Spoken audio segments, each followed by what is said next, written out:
for watching another episode of Cavern of Comics right here on eerieTube.com. I'm your host, Cooper Barnes, and the theme of today's show? Total mindfuck.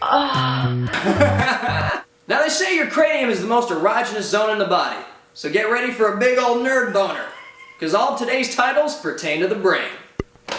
We're going to start over at DC Comics. Now, as we know, DC has undergone a lot of changes lately. They rebooted their whole line, they got a brand new logo, Green Lantern's making out with dudes, who knows what'll happen next? All I do know is that Animal Man is a solid title. Now, if you're not familiar with Animal Man, he can basically obtain the powers of any animal by mentally tapping into a mystical realm called the Red, a spiritual place where all things that are living are connected. There he can get the strength of a bear, the speed of a cheetah, or the masturbatory enthusiasm of a spider monkey.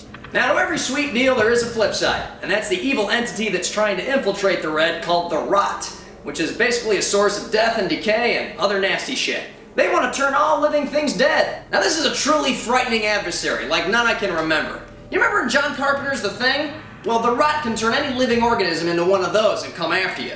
But they're not after Animal Man. Oh no. They want his little girl, Maxine. She's like 4 years old, but she has the potential to be even stronger than him, and they know it.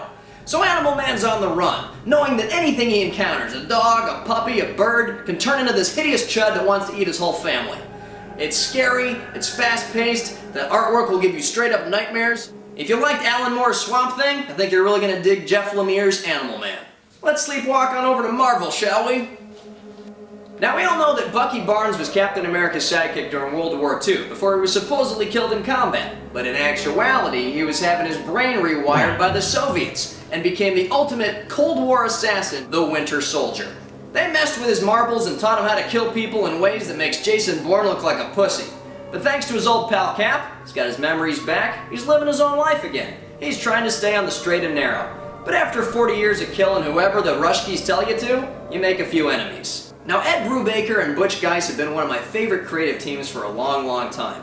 And they've taken all the best elements of James Bond, Tom Clancy, the Manchurian Candidate, and the Bionic Man, and put them all together in a Whitman sampler of badassery. It's got everything you want in a spy story. Espionage, cool gadgets, assassinations, and a gorilla with a minigun. What else you want, $1 million?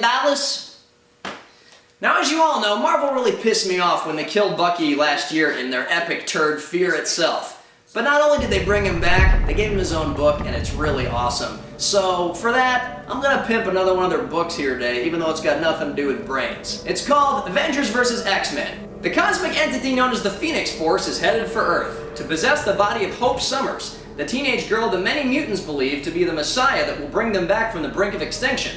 In one corner, you've got the X-Men, and they're like, Hope plus the Phoenix? That's just two great tastes that taste great together. And then in the other corner, you've got the Avengers, and they're like, what are you fucking crazy? That thing's gonna kill us all. Why don't you just give Hope to us? We'll put her in protective custody.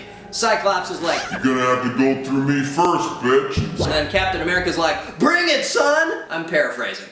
Bendis, Romita, and everybody involved in this have put together something really special for the fans. If you download Marvel's augmented reality app to your smartphone, you can access all sorts of fun Easter eggs inside the book, like early stages of artwork, creator commentaries, behind-the-scenes featurettes, and stuff like that. Last and certainly least, but only because it's new, we're checking in with Image Comics and their new book, Mind the Gap, which is the story of Elle Peterson, a young woman who is savagely beaten and left for dead on a New York City subway platform. There's no clues as to who done it. In fact, the only leads are buried inside her comatose mind, and sprinkled discreetly throughout the book, according to writer Jim McCann. Now, this is a mystery first and foremost, so pay attention. There's a shitload of characters and every one of them is a potential suspect. And Elle's gonna have to solve this mystery herself from the astral plane.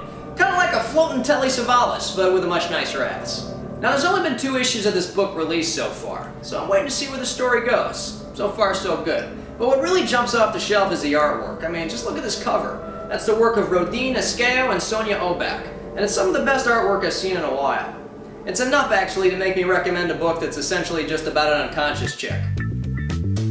Well, that just about wraps up the total mindfuck episode of Cavern. Was it good for you? I'd stick around to cuddle, but I'm medulla oblongata, get out of here. That's it for me. I'm Cooper Barnes. Thanks for watching. Be sure to stay tuned right here for more spine-tingling terror on eerieTube.com.